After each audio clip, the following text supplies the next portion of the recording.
Elentila Lumenomentielvo. Welcome to Tolkien on Tap. I'm TJ. Grab a drink and enjoy. Almian. Anyways, I don't know where the fuck we were. Welcome to Tolkien on Tap, where I get a little inebriated, and then we just kind of talk about whatever, even though we had a topic, and I have forgotten where we were in the topic. So the next ones you're doing, Christine, are, what did you say, July 17th? July 17th is the next one. Okay. But they're weekly after that again. So basically, we did like a 3-week chunk, and then there's a month gap, and then we're going to do another 3-week chunk for the last. So how come you did the first 3 books and then a gap instead of the first 2 and then a gap, like Tolkien did? I did not create the schedule. That was Kate.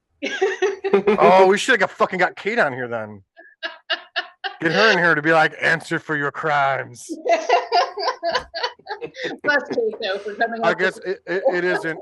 Yeah, it is in her Discord. I get it. Yeah.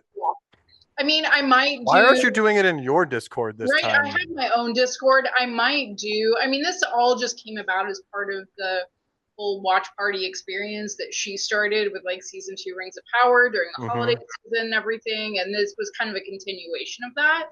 I might honestly just do like make this an annual thing and do an annual watch of the fan edits with folks at some point in my Discord.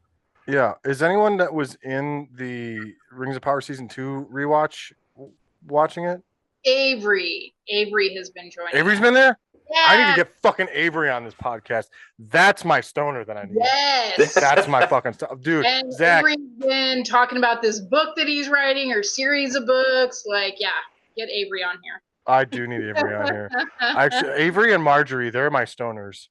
Yeah, I thought Marjorie was going to be joining us, but Marjorie has not been joining us, so I hope everything's going okay with Marjorie. I talk to Marjorie. Her and I talk every couple of weeks, like just check in with each other, just see how we're doing.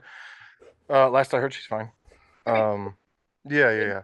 But Avery's my fucking stoner. Like, do you remember how fucking wasted he was? He was so stoned.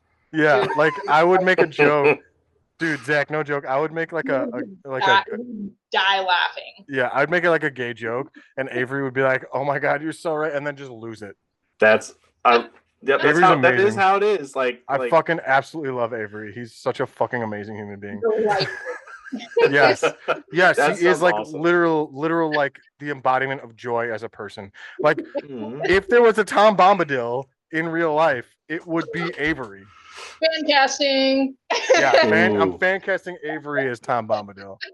Okay, all right. Okay, so I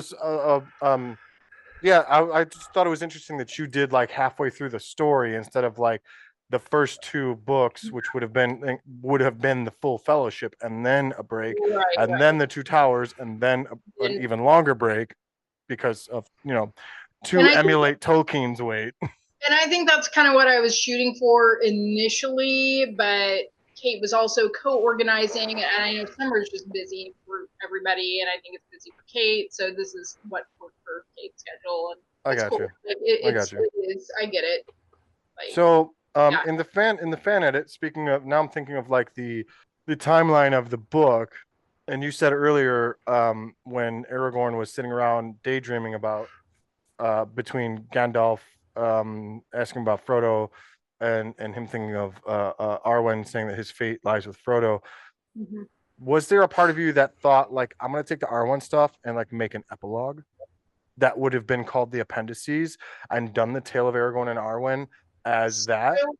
There would have been a half an hour, if that, but that's how Kerr, the fan editor whom I took inspiration from, actually did it. Moved it into essentially a short film appendices style. That's heavy. I didn't care for it personally. Okay, that's fair. I like the story being integrated with everything else and kind of doing it in a different way where you have these like memories that he's replaying in his mind or visions or dreams. Like I actually re-edited some things where she's actually coming to him in a dream in Return of the King. Okay. So, and that's very Tolkienian, in my opinion, like visions and dreams and memories and like living in the past, sort of. Anyway, yes, that brings up. The answer is it has been done. That's not how I wanted to do it, because even Tolkien himself wanted her in the main narrative, but couldn't find a way to do it in the book, which I agree with. It would totally disrupt the flow of a book to integrate her more into that main narrative, but you have different options with the film. So that brings up another really interesting question. Since you're talking specifically about like having things as flashback in a visual medium, because that is the difference between the page and the screen. Is on the page you have your own imagination and your own oh boy, this is when words fail me. Welcome to Tolkien on Tap, where TJ forgets what words are. Attention span. There it is. I don't. If you could have been in my brain to watch the movie that just went on, for me to get to the phrase attention span, it would have been a fucking roller coaster, like for you, like it was for me.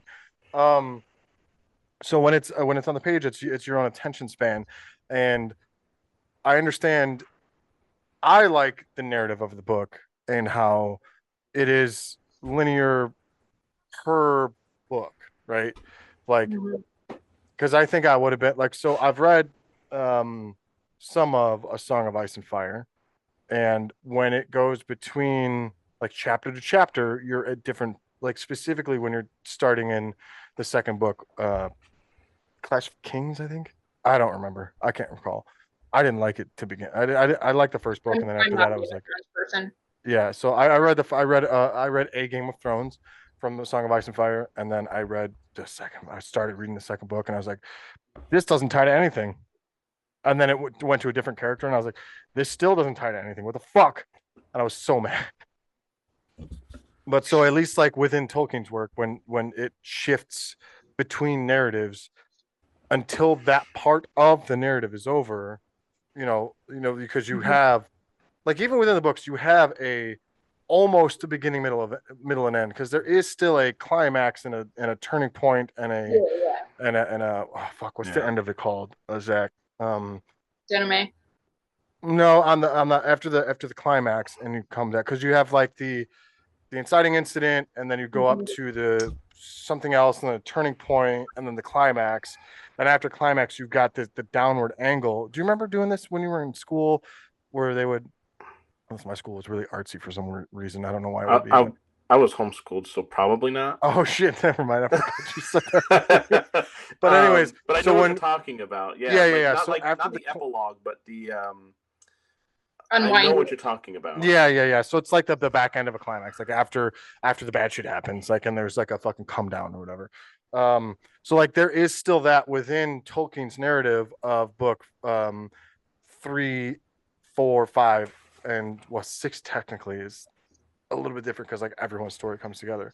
So 3, 4, and 5 still have that like beginning, middle, and end feel to them, because they all do still have like yes, this is like sometimes their baseline starts not at the same as the very first book, but the baseline still is the baseline, and then something happens, and then the shit gets ramped up and ramped up and ramped up and ramped up, and then I guess the inciting incident happens way earlier, but maybe it's a little different. I don't know. I have to have the goddamn graph in front of me. I think I just fucked up my entire fucking point.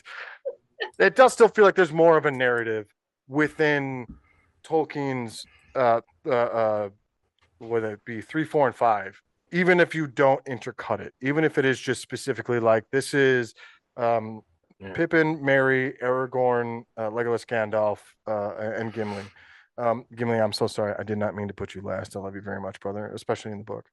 And then you go to Frodo, Sam, and Gollum, and then you go back to the others, and then it breaks fucking up even more. But there is still. I guess it does get a little. Does break up even more in the Return of the King. Ooh, that had to be even harder for you, because like book 3, it breaks up the most, is because that's when Pippin goes off with Gandalf. So before that, for a while you kind of had everybody together, Yeah. Then Pippin looks into the Palantir and then goes off with Gandalf. Yeah, that's what I was just thinking. It's like, oh shit, it does get even weirder in. Yeah, and then it does. You're right. It does break up 5. more in book 5 because then you have the Paths of the Dead and Mary gets left behind, so it breaks up even more again. Yeah. Yeah, so you've got 3 storylines in one book, and then you go back and you have, well, book 6 is you've got technically one storyline that then converges with the other But then 3. it all comes together. Yeah. Which probably is why Return of the King works the way it works, is because like it splinters really early, and then by the end of the book, everything's back together. Everyone's back together. Who started it? That isn't dead. I need to go back and reread these now. Pour one out for Boromir right now. Oh man, don't even listen. Yeah. Yeah. Yep. Boromir, man. I remember being drawn to him in the films, and then I remember, and it's been a minute since I've read all the books, but I remember loving him. I remember being drawn to him in the film and being very much like, this isn't fair to Boromir. Like, and before I even read the books, I was like, this isn't fair. I don't feel like this is his fault. Why is everybody being mean to him? It's not his fault. And like, I don't know why I even felt that way, but then I remember when I read the books, I was like, yes, this is what I'm talking about. He is so much greater and so much better than in the movies. And again, I love them. I will die on pretty much any hill for the movies, because that's what I'm so drawn to and what I love so much. But what I was like, he is so much better in the book, and like I understand why they made the decisions that they did for the films for the most part. I mean, I get timing, I get like they need to have a protagonist or an antagonist for the protagonist, and I understand it, but like knowing the story. But do they? Who's the antagonist? In a perfect world, no. Who's the antagonist in Requiem for a Dream? The drug itself is. Yeah. Well, I guess that's a good point. Well, it's a very good point. I just wish, I think that they could have made Boromir obviously tempted and susceptible to temptation, which they should have. Playing up his bravery more than they did. I agree. Yeah. His bravery and his strength and his desire to do good. So here's my counter. I think that the reason people read Boromir from the film the way they read Boromir is because there's no media literacy, or there's not enough. Because what does he say in the film? He says that Gondor is keeping your lands safe. He says that his father is doing his best and that his people are running thin, or however he words it. I can't remember exactly. By your land and your land's kept safe. He's pleading and telling them that, like, listen, Gondor is doing everything we can. Like, we are right the fuck up against, like, he literally says that, like, we can, like, Mordor's right there. We can fucking see it. We have to do everything we can every single day to keep everybody else safe, because Mordor is right the fuck by us, and we are doing everything we can, and we are running thin. So I personally think that it's a media literacy thing, because I don't think they needed to add anything extra to Boromir's character, because I think Boromir is already the way he's supposed to be. The only thing they left out was like how big and strong he is, because of like the Carathras scene. I'm sorry, that he doesn't like carry like fucking 17 hobbits down the fucking mountainside. Well, I really love too, like, if in the extended edition, that scene when they take back Osgiliath, and they're celebrating, and that is without any influence of the ring at all on Boromir. And you can just, there is, in my opinion, when I watch that scene, I see a very strong and gentle Boromir, and like, who's there for his brother, who still loves his father, like, who's very caring and gentle, even though he's like this big, champion, the captain of the guard, right? Like, he is. But there's this lovingness and gentleness that you see when he's talking to his little brother, and talking to his father, and talking like to even his army after they win. And then in contrast to that, if you go back to Fellowship of the Ring, and how very stern and coarse he feels in the presence of the ring. Like, I don't know if that was the way that they wanted it to be filmed, or if that's just how it was. But that's what, when I see that, the coarseness and things that I see, I always attributed that to being a man in the presence of the ring. And that is a better read than what most people would have. And that's why I was like, this isn't fair. He's the only one out of the entire fellowship that's like just a normal person. And of course he's going to be the one that's tempted. I don't understand why everybody's getting so pissed off at him. Well, to be fair, Sam's actually the only one who's the normal person. Well, Boromir is still technically like a lord, or the son of a lord. But I get what you're saying. Like he is the one. But, and also on top of that, like all these things where like he every single day is, and it's shown in the extendeds of the Two Towers, like you said, he's fighting every single fucking day. His brother is fighting every single fucking day. His father has to figure shit out every single fucking day. It's tiresome. It's taxing. And people, even without that scene from Two Towers, he says everything you need to know in the council. Exactly. Yeah. Every single thing. On top of the fact that everybody else at that council, with the exception of Gandalf and maybe Legolas, is doing what against the armies of Sauron? I'm saying Legolas because of Dol Guldur, and we know that Khamulu. And nothing. Aragorn's been, He helped to look for Gollum. But that's not fighting against the armies of Mordor. It's not directly fighting against the armies of Mordor. No, he's like ranging, and like I'm not trying to downplay like Aragorn did nothing.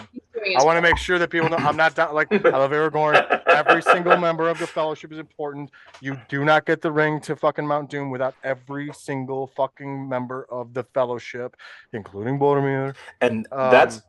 But what I mean is, like, on a day-to-day basis. Yeah, he's on the front lines. Yes. And Legolas is really close to the front lines of Khamul, who is the second in command of the Nazgul. Yep. So, like, those two specifically are doing shit every single fucking day, you know? And I mean, Legolas lives in fucking Mirkwood, dude. Like, there's fucking Shelob's kids everywhere, you know? Like, the dude lives in fucking Nightmare Land. Like, what the fuck? That's a good point.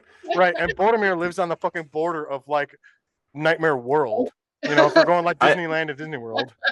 I would actually argue that maybe it's not the way they actually directly characterize Boromir, but the way that they have other characters interact with him that makes him, that paints him as more of a villain than he needed to be. Like, you don't. I would expand on that. Expand on that. I like that. You don't need to have Aragorn on the pass of Caradhras, like gripping his sword, worried that Boromir is just like freak the fuck out. Yes, because Aragorn would never, ever, ever think of Boromir that way. So I think that's about how the other characters are viewing Boromir and interacting with him in this specific adaptation. Because it's difficult for other people to read how he really is as a person. That's a good point. Did you edit that out? I did. Oh my God! Thank you so much. Thank you so much. No, because you're absolutely right. Because Aragorn would know. First of all, the ring doesn't fall off of Frodo on Caradhras, so we don't even get Boromir picking it up. Okay, so and I know why they did it in the film, and it's because they're trying to foreshadow what's going to happen. Right. Which do you really need to in this type of film where you characterize the ring as not a malevolent force, but as a drug? Right. I don't think you need that. I really don't think you need that. I think you can just cut that whole fucking part out. I do have that scene in there, but I made it less severe. No, and that's fine. I'm just saying where the ring falls off, it happens. Boromir does pick it up, but it's less of a confrontation. And on the flip side of that, I think having that scene, even though it's not like from the book, I think it could be without Aragorn gripping the sword. I think that can be a very important scene as well. Because not only is Boromir a man picking up the One Ring, but he gives it back to Frodo. And that's a great point, Zach. That's a fucking great point. Absolutely. I'm sorry. Go ahead. Finish your thought. No, like that's it. Like how many men can just like take the one ring and then hand it back to the ring bearer and be okay with that? Yeah, and you just know what I mean? And just what, Christian? And just keep going. Like, exactly.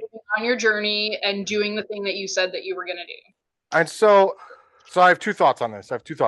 First of all, I don't necessarily like that Boromir picked it up at all, given what happens later on.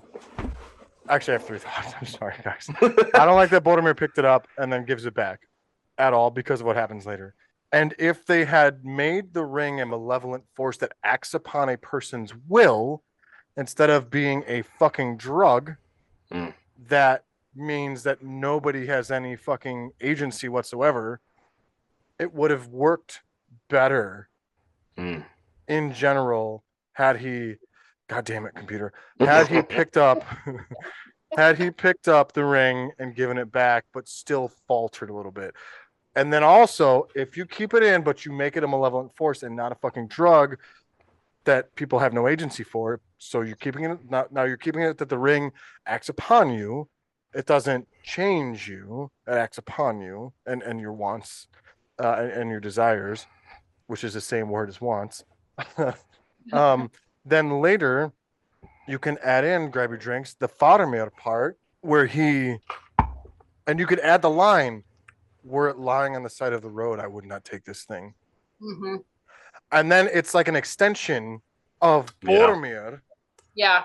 It's the two sides of the same coin. We're like, I care not, but you can tell he cares. Whereas Faramir is like, by the way, drink. I said it again. Whereas Boromir's brother is like, nah, man, if this is on the side of the road, I don't give a fuck. Or even you could have him see it and like do the sword thing still, which I don't like that because that's a little too aggressive for that character. But you could still have him do that if you want, and it makes more fucking sense. Also, don't do Osgiliath. No matter what, don't do Osgiliath. For flow, they may travel through there very briefly to get to where they're going, but there are events that really happen there.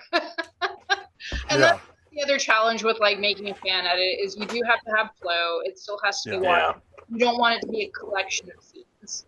So that being said, I might want it to just be to the crossroads, you have to have something in between there with what we're given.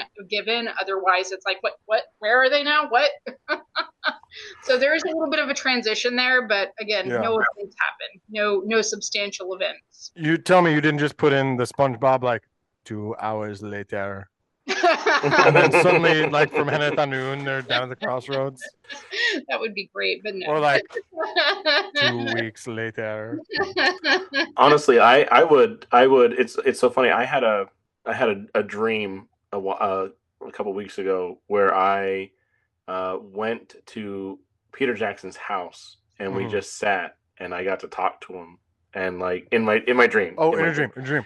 I wish. I was like, oh my god, and then I went, oh shit, he said his dream. Yeah, in real life, that is actually a dream that I would love to actually do. I would love to actually meet him someday and shake his hand, and because again, he's the one that inspired me to become a filmmaker myself. So, but in the dream, I remember talking to him and like asking him questions about the films, and like I would really love to like. If I could just sit down with him and ask him, like, what was the thought process behind this? You know, why did you do it this way? Like if you watch the appendices, a lot of times you can see how they're like, they'll shoot something and they're like, this is absolutely not going to work. And then you can see them workshop it in real time. And so I know probably a lot of it was that as well, like knowing that's how they worked. But you probably also have to have Fran and Philippa there though too. Yeah. Oh, absolutely. Oh my gosh. If I could sit in a room with all of those people and have a conversation, I would probably die. Like, I'm not even kidding. That would be the coolest thing ever. But like to get to the understanding of why they did the things that they did and why they took out the things or why they changed the things that they changed. And like, besides it just being like you're like, oh, it probably just helped with the flow. You know, I would love to know the story behind, hey, why didn't we do this? Or why did we do it this way?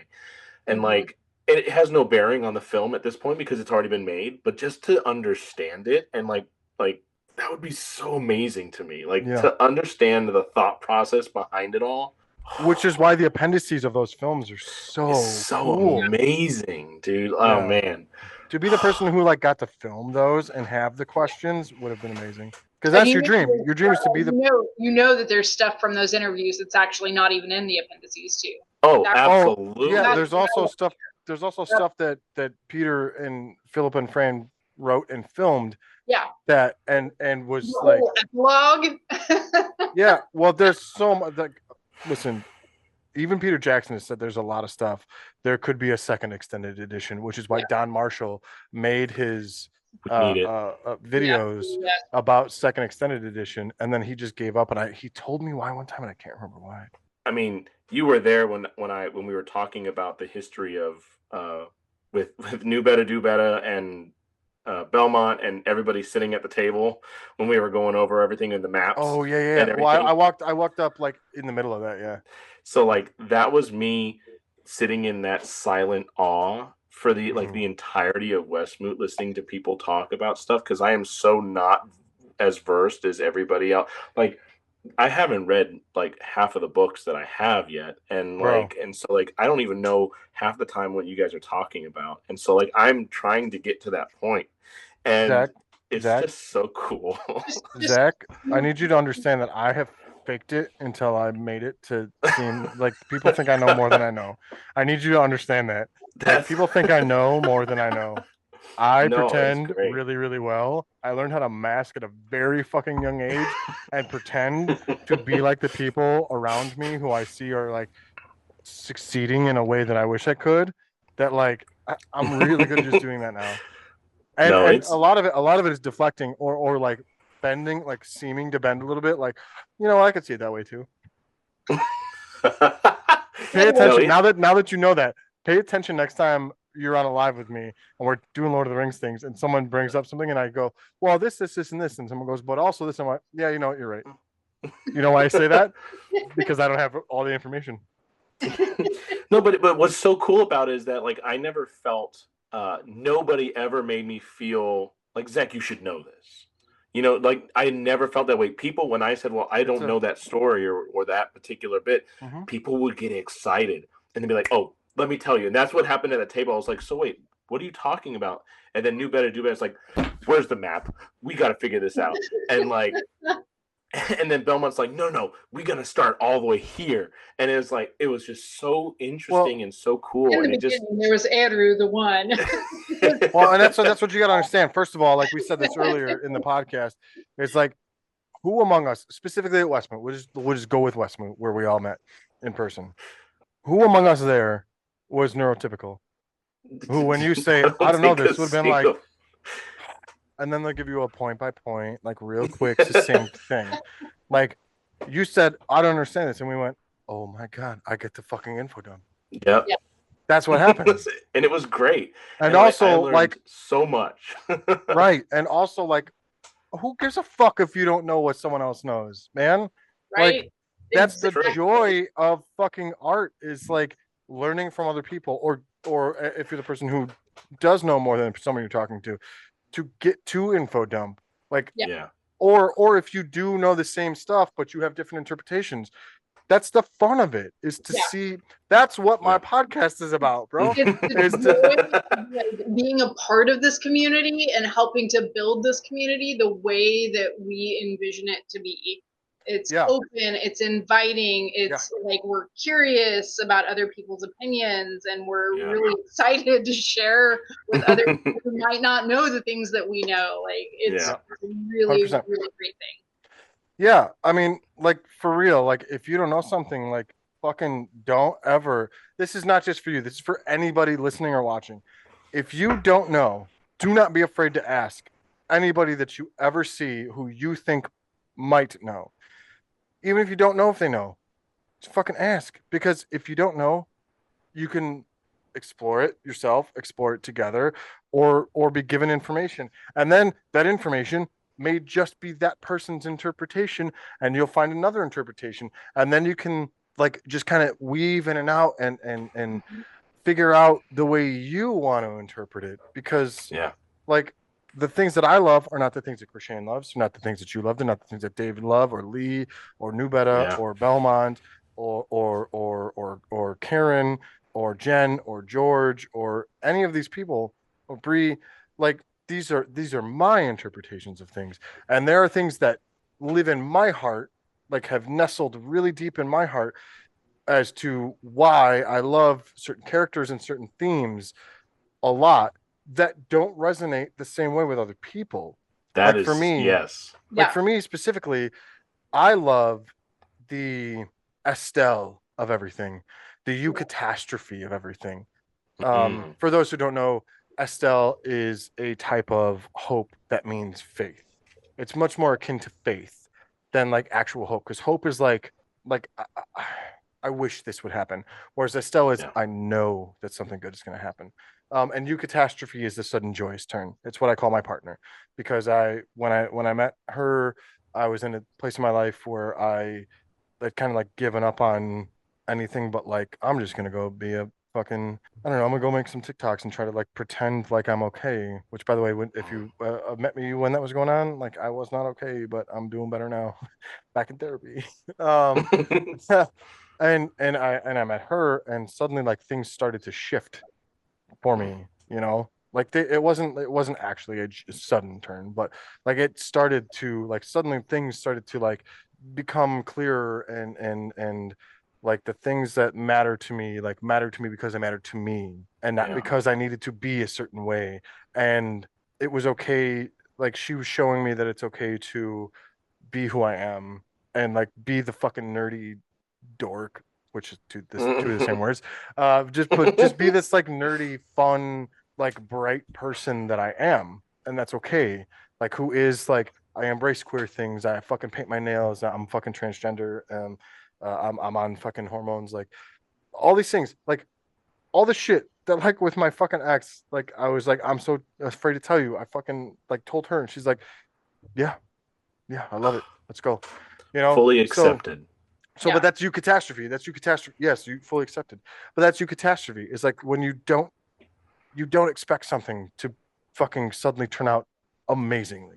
Like those are the things from Tolkien that are why I love this shit so much. But that might not be why Christine likes it. That might not be why you like it, or Belmont, Fun or fact, New it York. is. You said it is? Yeah, fun fact, it is. Yeah. I want to do a whole episode on fucking eucatastrophe, Yeah. because like that would be not amazing. just the concept of not just it in Tolkien's works, but the concept of. Yeah. But that's a well, whole and I different find thing. it fascinating, and I want to delve deeper into it as someone who doesn't have any actual like religious faith at all. Like how that can actually interface with someone who is an atheist or an agnostic, because I still find it very inspiring, even though I believe in no God. Yeah, wow, that would So that's a whole thing. I honestly, that is amazing. I would love to do an episode with you about that. As someone who grew up in a church and fell away and went back to a different church and fell away and went back to a different church and fell away. So it's actually really, really, really. I just had the one, and then I fell away, and then I never went back. But yeah. No, that's an awesome concept. I would love to have another episode with you, where we talk about that stuff and have like, in my mind is like have a straight up atheist, have a straight up like very devout person, specifically Catholic, just because Tolkien, and then like the two of us who like are the like we were there and then we fell. Right. And not as like a debate sort of thing, because I don't like, I want everybody to have their own like belief system or non-belief system. And I want to respect that as long as they're respecting my non-belief. Yeah. And, I think it's very interesting that there's a not unsubstantial number of people who are non-believers who actually find a lot of hope and light within Tolkien. Yeah. So Christian, you and I should definitely talk about doing an episode like that, because that would be fucking amazing. Yeah. I love that concept a lot, specifically because I love eucatastrophe and what it means, and like the because you don't get that Estelle without the eucatastrophe. And the thing is, and this is, I guess, not spoiler, but like preview, preview of that episode that isn't even in the works yet. Because you don't get eucatastrophe. I'm sorry, you can't have Estelle without having a previous eucatastrophe. Yeah. Like it's but also you can't have you don't end up getting eucatastrophes without that Estelle. It's a chicken and the egg situation. It really is. Anyways, they're so inextricably bound. There's some philosophy stuff going on there too. That's shit, going to maybe be that's what we so should do. I studied philosophy. Oh, see, there you go. I did too. I took for a couple the classes 2 years I was in college. I studied music and philosophy. Yeah. Yep. Well, I went to a Catholic college, so this right here is my philosophy books. Nice. So well, shit, Zach, you went to did you grow up Catholic? Yeah. Well, fuck. Maybe we'll just get one more person, Shane, and then we'll do another episode. Anyways, but so yeah. Back to what I was saying is like that's the thing is like if you don't know, who gives a fuck? That's the beauty of art in general. We have just chosen, not chosen like we like made a conscious decision. There's something from the work triggered us to be like, this is my art. Yeah. This is the shit that resounds in my body, in my heart, in my soul, whatever you believe, so much that the ambience of it bounces within my being for all time. Yeah. And it does it for a different reason for every single person. And so, like I said, if you don't know shit, who gives a fuck? There's so many things I don't know. I guarantee you that any Tolkien nerd is happy to provide you with information. Like anytime any of my other like non-Tolkien nerd friends ask me questions, if I get a text or like a message or something on Signal, if it's a Tolkien question, I'm like, yes, I'm going to do some work right now so I can answer this. Yep. It brings so much joy. Yep, absolutely. Real quick though, we're going to end the episode in just a second, but before we go, I want to ask the most important question for this episode. If you could film your own Lord of the Rings and you have the power, you have all the money in the world, you have complete editing control. Fuck you, computer. I'm not giving a thumbs up. You have complete editing control. You have complete musical control. You have control. You have like you're the producer. You are the director. You are the writer. You're the editor. You're the composer. Everything. You are every single thing. If you have the power to do anything you could in a Lord of the Rings adaptation, what is the one scene? It doesn't have to be a full chapter. It could just be a scene. But what is the one thing that you would absolutely make sure is a cornerstone of your film? Oh, good Lord. I already know the answer. Go ahead. Gollum's almost repentance on the stairs of Cirith Ungol. Yes. So important. It's pivotal. Yes. All of the Tolkienian themes that I love about pity, mercy. It's just. I really love that. It is everything to me. And it made me. It was deeply upsetting to me that they made it what it was in the Peter Jackson film. So because it's there. That would be my cornerstone. Because it's there. It's just not. It's twisted into something completely different. So that is sometimes it's my number one, sometimes it's not. It's in my top 3 things in the book. Is that passage. That's one of the few things from the book that hasn't been in the movies that I made fucking content on twice. Because when I read that I think it was 13 when I read The Lord of the Rings. When I read that as a 13-year-old, that had a profound impact on me because of the way Tolkien describes Gollum specifically, because he finally actually relates him to a hobbit. Yeah. And how tired he is. Yeah. And how his family is gone. He has no hope. Yeah. And in that moment, Frodo, like the only person who's been kind to him, is his only beacon of light.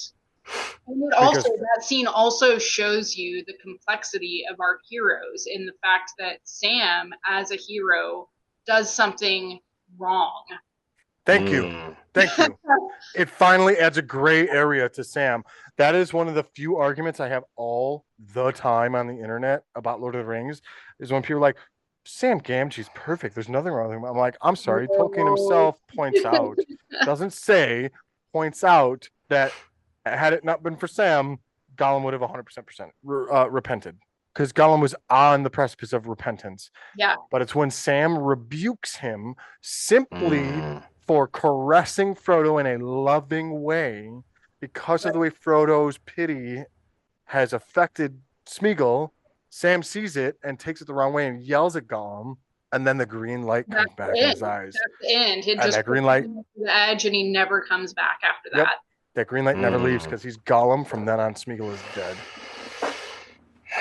Yeah, excuse me. Wow. Zach, what about you? Oh gosh, I can't top that. You don't have to top it, dude. We're not no, that's fantastic. Well, it has been quite a while since I've read The Lord of the Rings, but not as long since I've read The Hobbit. Mm-hmm. And we can go for The Hobbit if you want to use that one. I mean, I think there's two scenes or two things in particular that come to mind to me as something that if I was making these movies, I would 100% need to have perfect. Okay.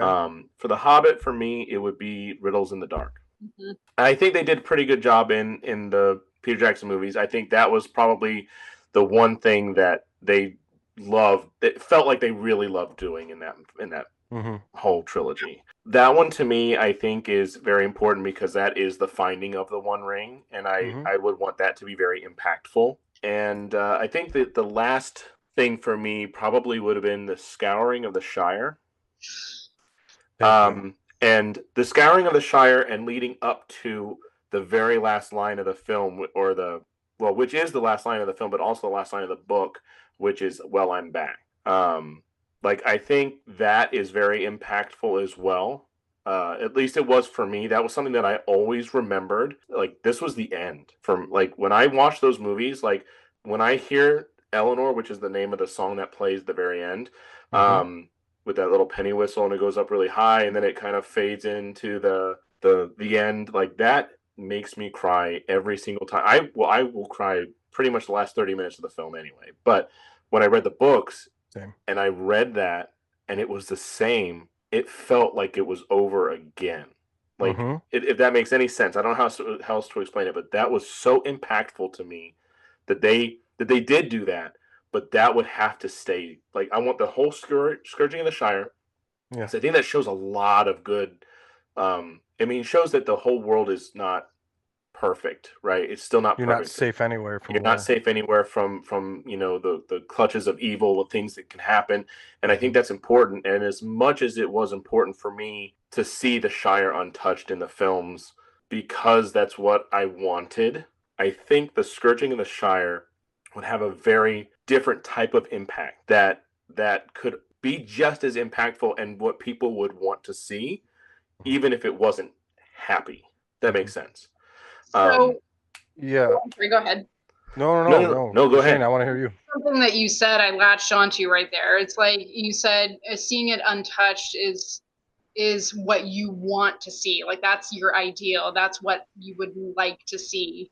But I think it's interesting because think about that's essentially Frodo's perspective. That is why he left with the ring in the first place, is to protect the Shire, not to destroy the ring in Mount Doom. And then he comes back, and that didn't happen. The Shire was still touched, and I think that has a lot to do with why he had to leave. It's not just the physical wounds and the Morgul blade and getting stung by Shelob and not being. A big part of it, obviously, is not being able to give the ring up of his own free will in the end. But I think the Scouring of the Shire and seeing not only the Shire physically harmed by war, but also seeing that some hobbits themselves had gone over to the bad side. Yeah. I think I don't think he could mentally, emotionally escape from that. And I think it would have had a different impact. It almost makes him feel like he has failed. And that's part of why he needs to go to Valinor for healing. And that's why I think, I agree with you, Zach and Christine. I think the Scouring of the Shire is the most important chapter in the entire book. Yeah. Truthfully. Especially if you're going from Tolkien's perspective. Yeah. Because I remember you look at, I'm sorry, go ahead, Zach. No, I was gonna say I remember when I read that, I was like dumbfounded. Like I was like, how could you do this to the Shire? Like the Shire is supposed to be beautiful and this peaceful, amazing, like almost like heaven on Middle Earth, you know? Like it's supposed to be this. And you read it as a kid like I did. You go like, wait a minute, I thought the ring was destroyed. Why is there more bad stuff? It's supposed to be happily ever after. And Tolkien went, that's not how the real world fucking works. Yeah, that's not how this works. That right there is why it's important. I don't give a fuck about Hollywood, and they're like, well, it's anticlimactic. Like, is it really? Is it really anticlimactic? Well, the story's over. Well, fuck you then. Make a whole fucking fourth film. Make a fourth film then, motherfucker. Yeah. Make have Return of the King end at Aragorn's crowning, and then make a fucking to be continued at the end, and make fucking Lord of the Rings, The Scouring of the Shire, because that's a whole fucking film. Yeah. I remember that being very impactful on me as a kid, of being like, especially after watching the movie first and expecting something like that to be like, because that was the thing about reading the books after seeing a lot of the movies, was like, this is supposed to be like this is not at all what I thought it was going to be. And I just remember reading that and being like, how could you do this? But also being filled with like sadness, but also like happiness with the fact that they were still able to fight back. Even the hobbits were able to fight back. Like that gave me like a type of hope, like a feeling of like, you don't have to be this grand hero like Aragorn. You could literally just be a hobbit and you can still fight back. And like that, as a kid, I was like, I can fight back. You know, it's almost like it's 100% in line with. Okay, listen, I feel like a terrible Tolkien fan. I can't remember if it's from the films or if it's in the books, but like even the smallest person can change the course of the world. I'm pretty sure that's only from the films. I think you're right. I think it's only the films. I'm pretty sure, but I don't know 100%. I'm gonna go ahead with my gut and say it's only from the films. But that is if it really is only from the films, that is the most succinct, perfect way to encapsulate The Hobbit and The Lord of the Rings. I'd agree. Because, and actually, a lot of the fucking Silmarillion, because a lot of the big shit that happens in the Silmarillion, that ain't because of the most powerful people, unless you're Luthien. And like, I mean, yes, she's the daughter of a demigod, but she's also she's a princess. She's hanging out in the forest for her whole life, not really. She also doesn't use like a strength. Yeah, she also doesn't use like the strength that you would think of to overcome things. Yeah. She uses a different type of strength. Yeah. But yeah, so that's cool. Perfectly in line, Zach. And also, like, I think it's a very important lesson. Like, that is, besides what Christine said, those are my two biggest problems with the. There's the fucking. There it is. The goddamn balloons. There it is. That was so perfect. I'm gonna have to start doing this. I'm gonna have to start doing the two with the fucking index and the pinky. Those are my two favorite. Those are my two things that piss me off the most about the storytelling narrative of Lord of the Rings in film form. Is the redemption of Gollum, which includes Frodo sending Sam away because like that's bullshit as fuck. So it's that, and also the no scouring, because those are probably two of the most important lessons that Tolkien has in that book. Those are probably the two most important lessons, is because the Sam Gollum Frodo thing, the almost redemption of Gollum, is like the quintessence of pity. Like that is the thesis on pity. With a capital P, which is empathy, essentially. Yeah, that's almost like his thesis statement on sympathy. And the Scouring of the Shire is his thesis statement on like, you're not safe anywhere. You have to stay vigilant all the time. And if you don't worry, there's strength in numbers. As long as you work together, we will be okay. That's a good lesson for right now too. It sure is. Interesting. I wonder how different the world would be had Lord of the Rings, because obviously, like, we've seen a lot of like A Bug's Life, which didn't have a huge impact on the world, but Lord of the Rings did. And if The Scouring had been a part of that film series, whether it was an epilogue, like a second film, or an actual epilogue, I wonder how different the world would be. Yeah. Not to say that like art really changes people that much, but like it can. It could. Yes, exactly. So, with that being said, thank you both for being on here. I really appreciate you both. Before we go, though, I have to ask, Zach, where can we find you if people want to engage more with you and talk more about like editing and films of any kind? Yeah, I'm on pretty much everything: Instagram, Twitter, X, Blue Sky, Threads, TikTok, and YouTube, all under Zach Vlogs, ZAKVLOGZ. I think that's everything, right? Maybe. Let me just look at my apps real fast. Feel free, man. Yeah, I think that's pretty much all I have. Yeah, but it's all just under Zach Vlogs. And always more than happy to have a good discussion, or you can ask a question, and I'm always happy to do some research and make a video and anything like that. It's always a good time. I have a question, Zach. Do you have any like projects you're working on right now? Oh yeah. So completely unrelated to Lord of the Rings of any kind. Literally 1 week from today, I'm going to a Weird Al concert. Wait, where? In Kansas City. Okay, because I'm going to a Weird Al concert a week from Sunday.